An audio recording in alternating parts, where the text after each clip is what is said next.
I'm Aaron from PhoneDog.com, and for some people, the perfect day is going to bed with a dream and waking up with a purpose. For other people, particularly smartphone enthusiasts, the perfect day could be the Apple iPhone 5. Our review unit's in the house. Let's unbox the Apple iPhone 5.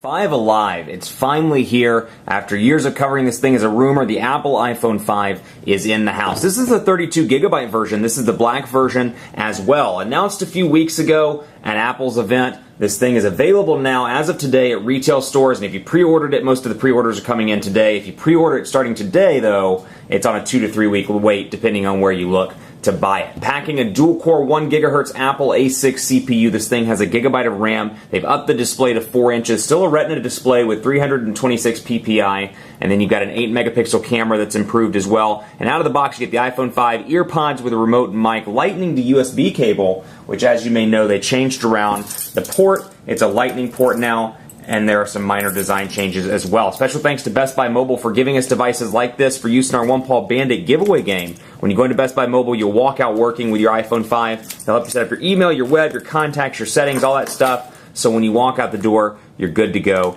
at Best Buy Mobile. Let's open this thing up now. You're like, what are you waiting for, Aaron? Open this thing up. I'm going to take the plastic off so you can see on the box. iPhone 5, Apple. iPhone 5, Apple.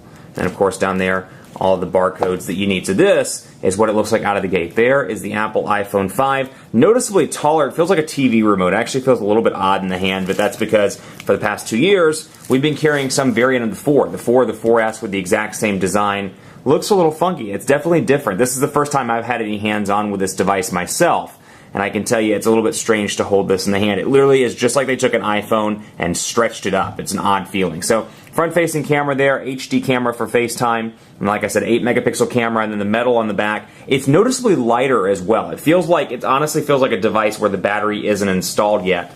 And, it's noticeably lighter. Actually, it's surprisingly light. And then you've got the power button up here at the top. Typical stuff over here, volume rocker on the left side with your switch to flip between silent or vibrate. And then down here at the bottom, you're like, go ahead and remove the stickers. I'm going to take these suckers off.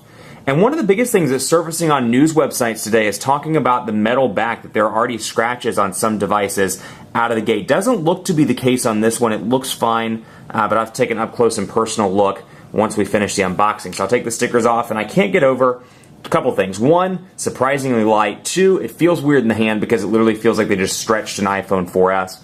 And then, of course, new design stuff down here at the bottom. Lightning port down at the bottom, speaker grills, and then you've got your 3.5mm headphone jack at the bottom now. But construction, fantastic, minus the scratch issues that some people are reporting to have.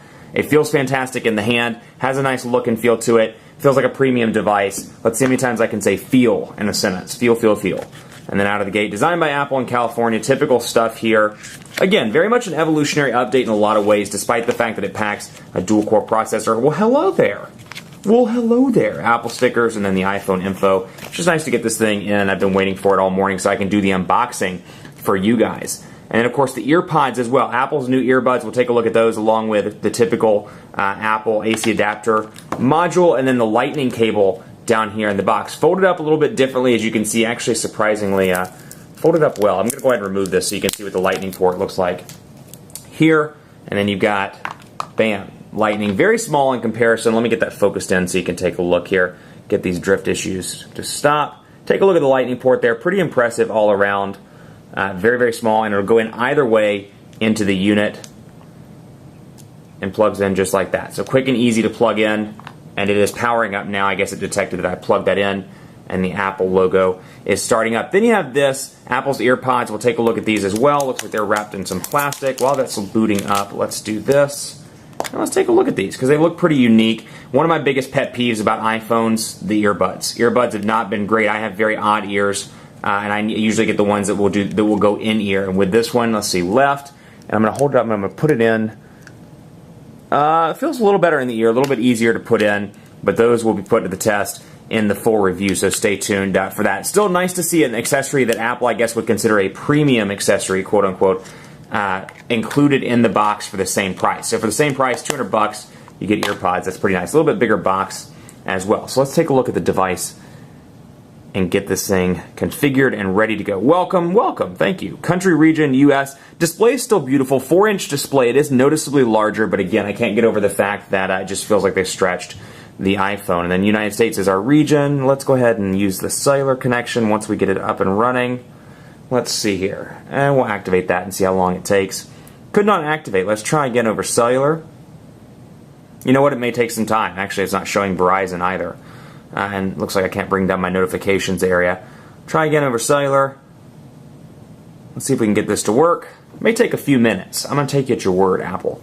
We'll take a look at the design as well while it's doing that. Micro or nano SIM card slot, I should say, over there on the right-hand side. And then again, nice look and feel. I love the two-tone here that they're doing with the metal on the back and then the kind of glossy black up top and in the bottom, and then of course the typical glossy stuff on the front. Surprisingly lightweight. That's the thing I can't get over. It feels just ever so slightly heavier than the Galaxy S3 or the One X, and that's pretty impressive by all counts. So location services, we'll go ahead and enable those.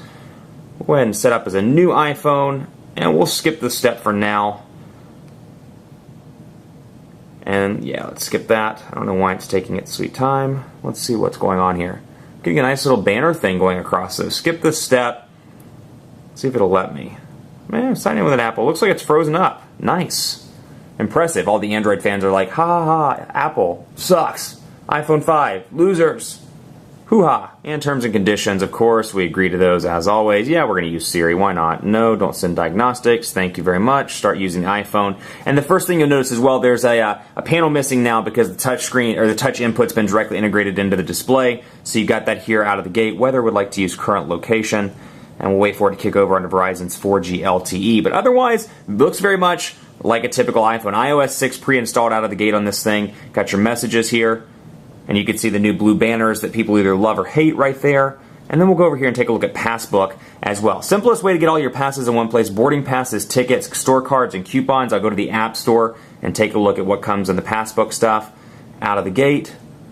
And let's see if it'll load up. It looks like it's still kind of configuring the wireless network connection, so we may have to go back to that a little bit later. Otherwise, Apple's version of Maps, which has been much ballyhooed for either good purposes or bad purposes in the press lately for their Maps images, is pre-installed on this device as well. And then you get camera, of course, 8-megapixel camera with a new look and feel here. Camera would like to use current location. We've got some options here, panorama, and then of course auto, and then flipping it to front-facing with a bigger button down here at the bottom, along with the typical lock screen that we saw with the ability to flip to access the camera. Much more coverage to come on the Apple iPhone 5 on PhoneDog.com, so keep it locked on the site. We've got a lot of exciting content, dogfights and more. Do you want to see this thing dogfighted against a Samsung Galaxy S3 or an HTC One X? We're going to do it, so stay tuned for that next week along with the full review. Keep it locked on the site. Be sure to enter our greatest tech giveaway ever, too, at Facebook.com/PhoneDog. Hit me up on Twitter as well, PhoneDog_Aaron, and on Facebook at Facebook.com/PhoneDogAB. And if you got this, let me know what you think of your new iPhone. If you held off for an Android or a Windows Phone device, tell me why you did. PhoneDog_Aaron on Twitter. Thanks much for watching. Have a great weekend, and if you got an iPhone, enjoy it. And as always, we'll see you next time, and I'll see you back next week for some exciting dogfights on the iPhone 5.